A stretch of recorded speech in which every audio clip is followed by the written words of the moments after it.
गुरु का एक शिष्य बहुत ही गहन ध्यान कर रहा था, लेकिन उसका ध्यान नहीं लग रहा था। उसका मन हमेशा विचारों से भरा रहता। उसने अपने मन को खाली करने की बहुत कोशिश की, पर उसकी सारी कोशिश नाकाम रही। अंत में जब वह सारी कोशिश कर चुका, तब वह अपने गुरु के पास गया और उसने अपने गुरु से कहा, गुरुदेव, मेरा मन हमेशा विचारों से भरा रहता है। मेरा ध्यान एक जगह पर नहीं लग पा रहा है। मैं चेक करता हूँ तो दूसरी चीज़ पर पहुँच जाता है, फिर तीसरी और चौथी। ऐसे करते करते मेरे मन में हज़ारों विचार चलते चले जाते हैं और ये कब होता है मुझे पता भी नहीं चलता। बहुत देर बाद मुझे एहसास होता है कि मैं क्या करने बैठा था और क्या सोच रहा हूँ। हे गुरुदेव, मैं अपने मन को विचारों से खाली कर देना चाहता हूँ। मैं चाहता हूँ कि मेरे मन में एक भी विचार ना आए। जब मैं चाहूँ तब विचार उत्पन्न हो। गुरु ने कहा, किसी भी समस्या का समाधान कब निकलता है? जब हम समस्या की जड़ तक पहुँचते हैं, समस्या को ठीक से समझते हैं और उसको जानते हैं। जिस मन को तुम खाली करना चाहते हो, क्या तुमने उस मन को थोड़ा बहुत भी जाना है? शिष्य ने कहा, गुरुदेव, मन को जानने की बहुत कोशिश की मैंने, लेकिन मैं जितना जानता हूँ इसके बारे में वह उतना ही रहस्यमय होता जाता है। गुरु ने कहा, जाओ और एक घड़े को छोटे छोटे पत्थरों से भरकर लेकर आओ। शिष्य एक घड़े में छोटे छोटे पत्थर भरकर ले आया और गुरु के पास रख दिए। गुरु ने कहा, इस घड़े को तुम अपना मन समझो और इस घड़े में भरे पत्थरों को अपनी विचार। अब इस घड़े में और पत्थर डालो। शिष्य घड़े में पत्थर डालना शुरू किया। घड़ा पहले से ही भरा हुआ था। 12 पत्थर डालने के बाद बाकी सारे पत्थर नीचे गिरने लगे। तब गुरु ने कहा, रुको, ध्यान से देखो। अब घड़े में पत्थर नहीं आ रहा है, बल्कि वे नीचे गिर रहे हैं, क्योंकि ये भरा है। जो इसमें आ सकता था आ गया। अब और पत्थर नहीं आएंगे। अगर दूसरे पत्थर डालने हैं तो पहले वाले पत्थरों को निकालना होगा। शिष्य ने तुरंत ही कहा, गुरुदेव, मैं समझ गया हूँ कि आप क्या बताना चाहते हैं। आप बताना चाहते हैं कि हमें अपने मन को विचारों से खाली कर देना चाहिए। गुरु मुस्कुराए और गुरु ने कहा, पहले पूरी बात समझ लो, उसके बाद मन को खाली कर लेना। गुरु ने कहा, हमारा मन इस घड़े के बिल्कुल उल्टा है। घड़े को तुम पत्थर से भर सकते हो, लेकिन मन को विचारों से नहीं भर पाओगे। मन हमेशा खाली ही रहता है। शिष्य ने कहा, गुरुदेव, मैं कुछ समझ नहीं पा रहा हूँ।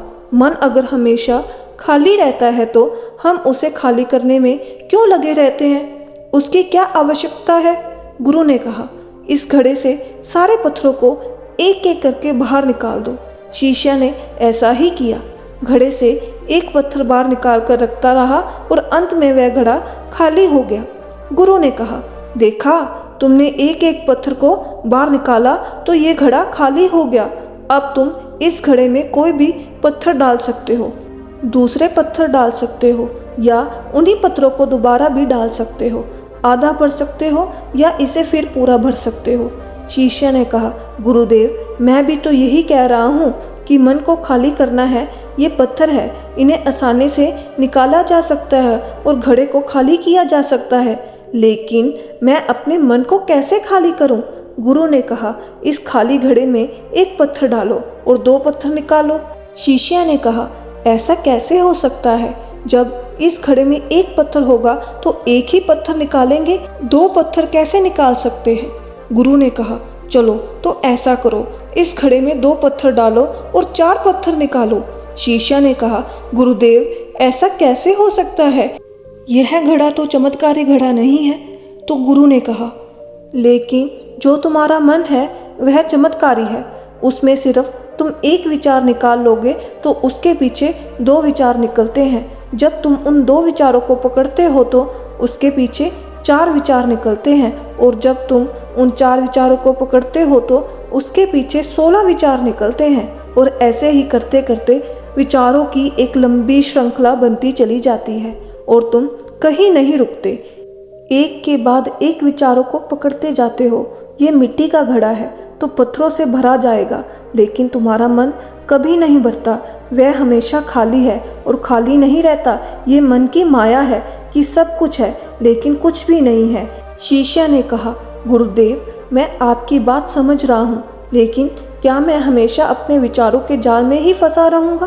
क्या मन की माया से बाहर निकलने का कोई रास्ता नहीं है? गुरु ने कहा, इस मिट्टी के घड़े को आधा पत्थरों से भर दो। शिष्य ने ऐसा ही किया। फिर गुरु ने कहा, अब इन पत्थरों में से कोई एक पत्थर चुनो और उस पत्थर की एक छोटी सी मूर्ति बनाकर मुझे दो। मैं जानता हूँ तुम एक अच्छे कलाकार हो। शिष्य ने पत्थर निकाला और उस पत्थर को तराशने लगा। फिर उसे लगा कि ये पत्थर अच्छा नहीं है, तो उसने दूसरा पत्थर घड़े से निकाला, तो उसे उस पत्थर में भी मज़ा नहीं आया। फिर उसने तीसरा पत्थर निकाला, उसका रंग उसे अच्छा नहीं लग रहा था। फिर उसने चौथा पत्थर निकाला, लेकिन इस पत्थर में भी उसे दोष नजर आया। इस तरह करके उसने लगभग सारे पत्थर बाहर निकाल दिए। उसे ऐसा करता देख गुरु ने कहा, जिस पत्थर को तुमने पहली बार निकाला था उसी पत्थर को दोबारा लो और ये समझो कि मेरे पास कोई और दूसरा पत्थर है ही नहीं।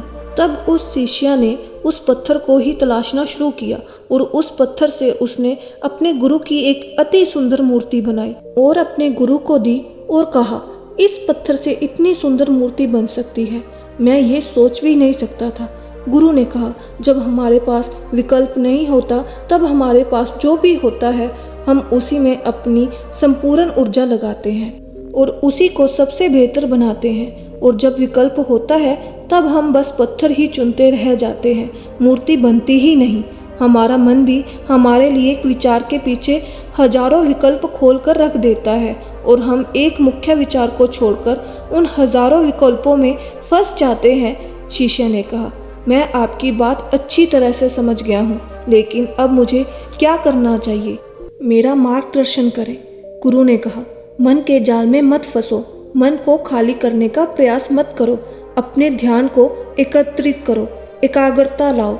जो कर रहे हो उसे अंतिम समझकर करो। ऐसे करो कि इसके बाद तुम्हें कुछ नहीं करना है और जब दूसरे विचार पर कार्य करो तब केवल उसी पर कार्य करो, किसी तीसरे विचार पर नहीं। मन के माया जाल से निकलना इतना आसान नहीं है, लेकिन अभ्यास करने से सब कुछ पाया जा सकता है। शिष्य ने कहा, गुरुदेव, मैं ऐसा ही करूँगा। ये बात समझाने के लिए आपका बहुत धन्यवाद। हम सब अपने मन को खाली करने का प्रयास करते रहते हैं। हमारे मन में जो विचार उठते रहते हैं उससे हम परेशान रहते हैं। हम चाहते हैं ये विचार कहीं चले जाएं और हम शांत हो जाएं, लेकिन हम जितना इन विचारों से भागते हैं ये विचार हमें उतनी ही ज़ोर से पकड़ लेते हैं, क्योंकि हम विचारों को शांत करने के लिए विचारों का ही प्रयोग करते हैं और जिन विचारों का प्रयोग करते हैं वह विचार आपके उन्हीं विचारों से जुड़े होते हैं। जिन विचारों को आप छोड़ना चाहते हो लेकिन सोचना नहीं चाहते, तो ये कैसे संभव होगा कि आप शांत हो सके? ये तभी संभव हो सकता है जब आप शांत होने की कोशिश भी छोड़ दें और अपनी समस्याओं के समाधान पर ध्यान दें, एकाग्रता लाएं, ध्यान लगाएं और इस बात को समझें कि चिंता करने से समाधान नहीं मिलते, चिंतन करने से समाधान मिलते हैं। लेकिन दोस्तों, इंसानों का मन बहुत ही कम शांत रहता है। कभी कभी तो इसमें बिना वजह ही ना जाने कितने सवाल, कितने विचार और कितनी योजनाएं चलती रहती हैं। ऐसा होना कभी कभी अच्छा है, लेकिन कभी कभी चिंता का विषय बन जाता है। अपने मन को साफ करना जानकर आपको चिंता, हताशा और यहाँ तक नींद ना आने की समस्या में मदद होगी। तो दोस्तों, जानते हैं हम किस तरह अपने मन को खाली कर सकते हैं। पहला कदम, स्पष्टता ढूंढना। अपने विचारों को लिखकर व्यक्त करें। यदि आपके मन में विचारों का सैलाब उठ रहा है तो इन्हें लिख लेने से आपको सहायता मिलेगी। स्वतंत्र रूप से लिखना शुरू करें। आप कैसा महसूस कर रहे हैं, क्यों महसूस कर रहे हैं और इसके लिए आप क्या करना चाहते हैं, ये सारी जानकारी रिकॉर्ड पर लेने के बाद आपके पास कुछ ऐसा ठोस होगा जिसके बारे में आप सोच सकते हैं। इस तरह से आपको एक बड़ी उपलब्धि के पाने जितनी खुशी महसूस होगी, फिर भले ही आपने कुछ भी ना किया हो। एक रोचक योजना की मदद से आप पूरी तरह से अपने विचारों को बाहर निकाल सकते हैं। अपनी सारी परेशानियों को एक पेपर पर लिख लें। ये आपको क्यों परेशान कर रहे हैं, इस पर विचार करें। फिर इसे मोड़कर बाहर फेंक दे। जी हाँ, फेंक दे।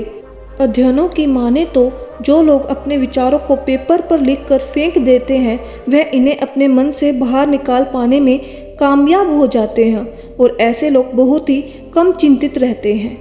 दूसरा कदम, अन्य व्यक्तियों के साथ चर्चा करें।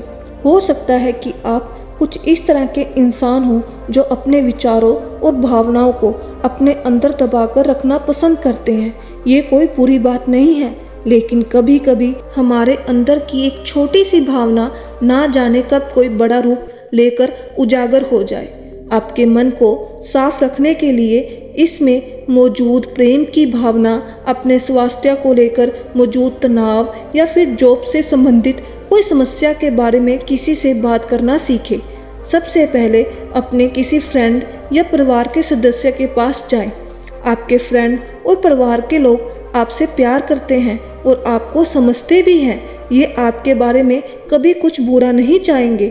उन्हें अपने अंदर चल रही सारी बातों के बारे में बताएं और फिर उनकी सलाह को सुनें।